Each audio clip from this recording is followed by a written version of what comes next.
Гласот на Америка на македонски. Преку една деценија вашиот прозорец кон САД. А сега, директно од студиото во Вашингтон.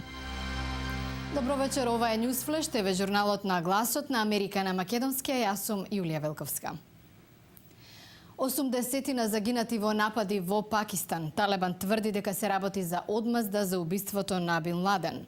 Нов извештај на Amnesty International истакнат улогата на новите медиуми. А во јужниот дел на САД пак и натаму поплави. Ова се вестите. Портпарол на Талебан тврди дека нападот во Центар за обука на специјални сили во северозападен Пакистан е одмазда за убиството на Бин Ладен и дека ќе има и други. Пакистанските власти и амбасадата на САД во земјата го осудија нападот, во кој има и најмалку 120 повредени. Amnesty International ја истакнува улогата на новите медиуми како Facebook и Twitter против репресивните режими. Во најновиот годишен извештај Amnesty предупредува и на опасноста режимите за возврат да ги искористат истите медиуми за задушување на демократските движења. Во делот за Македонија, Amnesty наведува спор напредок во кривичното гонење, дека антидискриминационата легислатива не ги исполнила меѓународните стандарди, како и дека се уназадила слободата на медиумите. Американските власти планираат да испуштат вода во канали во сојузната држава Луизијана за да ги заштитат Батон Руш и Њу Орлеанс од поплави на реката Мисисипи. Испуштањето ќе се одрази на 25.000 жители, а ќе бидат поплавени илјадници хектари земјоделско и рурално земјиште.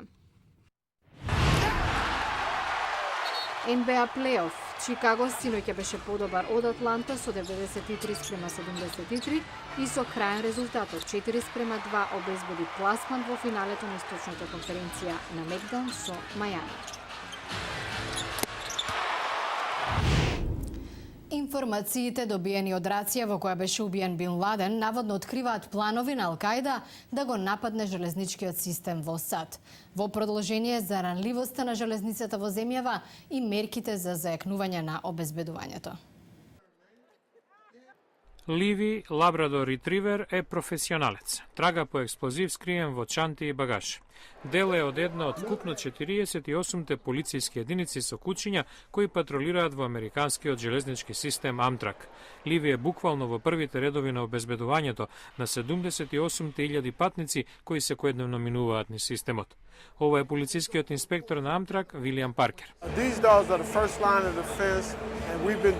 Уште од 2007 кога ја проширивме програмата, тие се возат во возовите, го душкаат напуштениот багаж и алармираат кога ќе откријат нешто сомнително.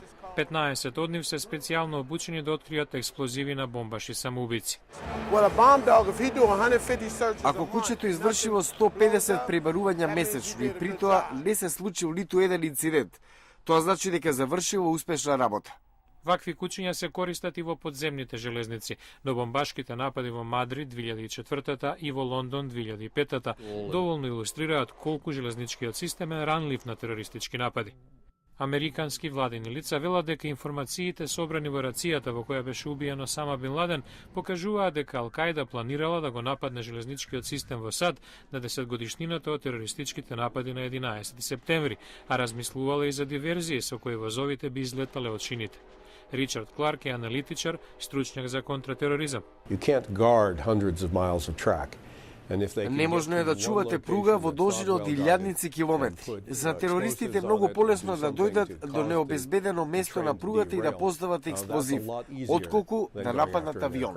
Ливи наскоро можеби ќе добие и повеќе колеги. Властите најавија зголемена безбедност за да спречат каков и да е напад на Ал-Каида врз железничкиот систем.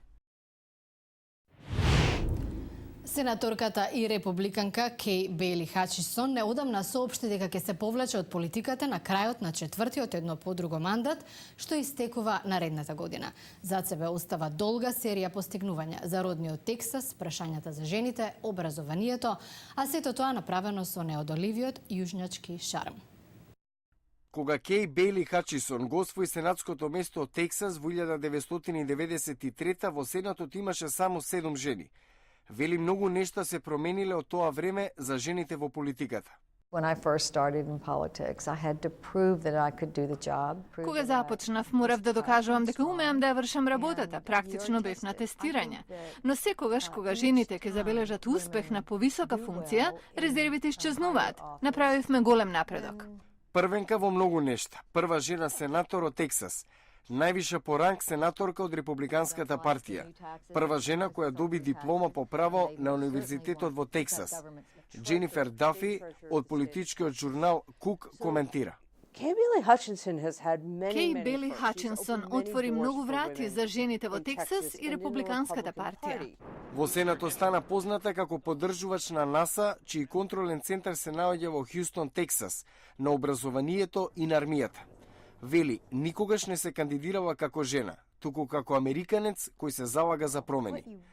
Иако популарна во незината сојузна држава, Хачисон беше критикувана дека наводно примала донации од нафтени компании и дека не поддржува еколошки иницијативи. Можеби најповеќе се гордее со усвојувањето на мерката со која американките кои одлучиле да останат дома за да се грижат за децата добија можност за пензиски фонд. Бенефиција што дотогаш имаа само жените со работен стаж. Мерката е двопартиски напор, поддржан од незините ривали од Демократската партија, како тогашната сенаторка Хилари Клинтон, например. Во историјата на Сенатот ќе остане запомнета по способноста да соработува надвор од незината партија, да најде решенија за проблемите и да постигне компромиси што ќе резултираат во успешна легислатива. Кеј Бели Хачисон се пензионира со визија. Вели Америка е на најдобар пат досега да добие жена на претседателската функција.